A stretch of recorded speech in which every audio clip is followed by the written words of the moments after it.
Hello friends, मार्गदर्शन competition classes में आपका स्वागत है। आज हम आपको विजयनगर शासन की न्याय व्यवस्था के बारे में बताएंगे। विजयनगर शासन की न्याय व्यवस्था की जहाँ तक बात की जाए तो सही मायने में राजा ही न्याय का स्रोत था। राजा ही सर्वोच्च न्याय का अधिकारी था, राजा ही न्याय का स्रोत था और उसका ही जो आदर्श थे वही सही मायने में न्याय के स्रोत थे। तो हम देखते हैं कि कानून के स्रोत वास्तव में क्या थे। राजा भी सही मायने में शास्त्रों से ऊपर अपने स्वयं को नहीं मानता था। राजा भी शास्त्र सम्मत ही शासन करता था। जो प्राचीन हिंदू शास्त्रों की जो विधि थी उस विधि का अनुपालन राजा भी करता था। तो हम देखते हैं कानून के स्रोत। कानून के स्रोत की बात की जाए तो धर्मशास्त्र, स्मृतियाँ और राजतंत्र संबंधी ग्रंथ ही कानून के स्रोत हुआ करते थे। उन्हीं के आधार पर न्याय किया जाता था। अब देखते हैं कि जघन्य अपराध, देशद्रोह जो था वो जघन्य अपराध था। अब देशद्रोह क्या था?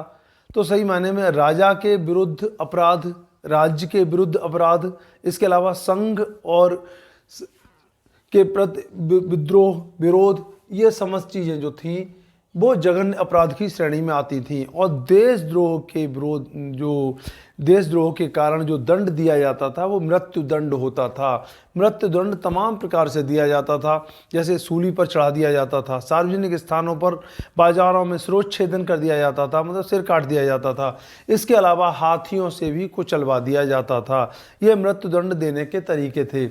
हम देखते हैं बंधक संपत्ति। अच्छा, देशद्रोह क्या नहीं था? कौन से अपराध ऐसे थे जो देशद्रोह नहीं थे? तो शासन के प्रति, शासन के जो प्रशासनिक अधिकारी थे उनका विरोध, करारोपण का विरोध करना, करारोपण के विरोध में अपनी बात को रखना, प्रदर्शन करना, ये समस्त चीज़ें देशद्रोह के अंतर्गत नहीं आती थी, राजद्रोह के अंतर्गत नहीं आती थी। अब हम देखते हैं बंधक संपत्ति। लोगों को अपनी संपत्ति को बंधक रखने का, गिरवी रखने का, बिक्री करने का अधिकार था। तो जो संपत्तियां बंधक रखी जाती थी, भूमि जो बंधक रखी जाती थी, गिरवी रखी जाती थी, उसका अधिकतम जो समय होता था वो 12 वर्ष होता था। याद रखिएगा, 12 वर्ष समय होता था। श्री रंगम तृतीय के समय का जो शिलालेख प्राप्त होता है उससे ज्ञात होता है कि 12 वर्ष के बाद जो संपत्ति बंधक रखने वाला मूल मालिक होता है उसे सौंप दी जाए बिना किसी धन के एवज में। अर्थात अगर वो धन नहीं भी चुका पाता है तब भी उसकी जो मूल संपत्ति है, मूल भूमि है, उसे 12 वर्ष के बाद लौटा दी जानी चाहिए। ऐसा श्री रंगम तृतीय के समय का जो शिलालेख है उससे ज्ञात होता है। अब हम देखते हैं कि जो राजकीय भूमि अनुदान प्रदान किए जाते थे, राजकीय सेवा के एवज में जो भूमि अनुदान प्रदान किए जाते थे, राजकीय संपत्तियां जो प्रदान की जाती थी, उन्हें गिरवी रखना निषिद्ध था। अगर इसका उल्लंघन किया जाए तो उसे राजद्रोह की श्रेणी में माना जाता था, देशद्रोह की श्रेणी में माना जाता था। और मैंने बताया देशद्रोह का जो दंड था वो मृत्यु दंड था। अब हम देखते हैं कि उस समय राजा के अलावा जो न्याय के अधिकारी थे, प्रधानी, गवर्नर, नायक, ग्राम सभाएं। प्रधानी अर्थात प्रधानमंत्री। मैंने पहले प्रशासन संबंधी वीडियो में आपको बताया था कि राजा और युवराज के बाद सबसे अधिक शक्तिशाली कोई था तो प्रधानी होता था, या इसे प्रधानमंत्री भी कह सकते हैं। ये भी न्याय का कार्य करता था। इसके अलावा राज्यों में, प्रांतों में विभिन्न गवर्नर होते थे, वो भी न्याय का कार्य करते थे। नायक भी अपने अपने क्षेत्रों में, अपने अपने एरियाज़ में न्याय का कार्य करते थे। इसके अलावा ग्राम सभाओं में जो बुजुर्ग सम्मानित व्यक्ति होते थे वो भी छोटे मोटे विवादों को हल करने के लिए न्याय का कार्य करते थे। हम देखते हैं अब्दुल रज्जाक ने प्रधानी को मुख्य न्यायाधीश बताया है। इसी से ज्ञात होता है कि प्रधानी भी उस समय न्याय का कार्य करता था। और सालोतिम्मा के समय, सालोतिम्मा जो प्रधानी था उसे धर्म प्रतिपालक की उपाधि प्राप्त थी। इसी से ज्ञात होता है कि वो न्याय के कार्य में निश्चित रूप से संलग्न था। अब हम देखते सामाजिक और धार्मिक विवाद जो होते थे उन्हें हल करने के लिए धर्माधिकारी होते थे। धर्माधिकारी सामाजिक और धार्मिक विवादों से संबंधित निर्णय करते थे, वो धर्माधिकारी होते थे।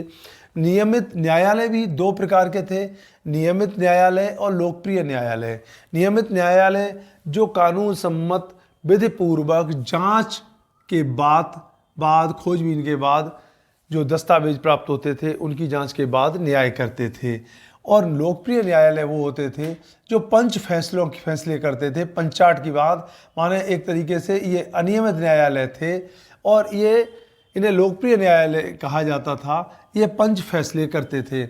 इसके अलावा दिव्य परीक्षण, न्याय देने के लिए दिव्य परीक्षण की भी एक पद्धति थी। दिव्य परीक्षण के बारे में हम आपको बताएं, विजयनगर में दिव्य परीक्षण का जो तरीका था वो ये था कि गर्म प्लेट को हाथ में पकड़ना होता था।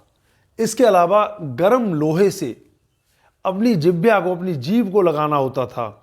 और इसके अलावा गर्म प्लेट को हाथ में पकड़ना पड़ता था, गर्म लोहे से अपनी जीभ को लगाना पड़ता था और गर्म घी में अपने हाथ को डालना पड़ता था। और इसमें अगर व्यक्ति पूरी तरह से सुरक्षित निकलता था तो माना जाता था व्यक्ति दोषहीन है, और वरना फिर उसे दोषी माना जाता था। तो यह दिव्य परीक्षण का भी एक तरीका था उस समय। और कृष्णदेव राय को काफ़ी न्यायप्रिय शासक माना जाता है। उसके न्याय के संबंध में तमाम कहानियाँ प्रचलित हैं। तो कृष्णदेव राय ने बताया है, कृष्णदेव राय का मानना था कि मृत्युदंड प्राप्त अपराधी को 3 बार दया याचिका का अवसर प्रदान करना चाहिए। जिस प्रकार से आज कोई व्यक्ति मृत्युदंड को प्राप्त होता है तो राष्ट्रपति के पास अंतिम न्याय के लिए एक बार अपनी दया याचिका लगाता है, उसी तरह से कृष्णदेव राय ने मृत्युदंड प्राप्त अपराधी को 3 अवसर प्रदान करने की बात कही है। चोरों का अंग भंग कर दिया जाता था। प्रायः जो लोग चोरी में संलग्न होते थे ऐसे लोगों का एक हाथ और एक पैर काट दिया जाता था, अर्थात अंग भंग कर दिया जाता था। और उस समय में नरबलि का भी प्रचलन था। कैदियों की, जो कैद होते थे लोग, उन कैदियों में से ही नरबलि प्रदान की जाती थी, नरबलि दे दी जाती थी। और ये संपूर्ण न्याय व्यवस्था के बाद हम कह सकते हैं कि आंतरिक जो कानून और व्यवस्था का कार्य था उसके लिए एक पुलिस जैसी व्यवस्था भी थी।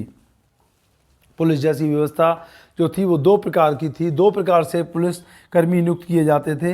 एक तो राज्य के द्वारा नियुक्त किए जाते थे और दूसरे जनता के द्वारा, पब्लिक के द्वारा भी पुलिसकर्मी नियुक्त किए जाते थे।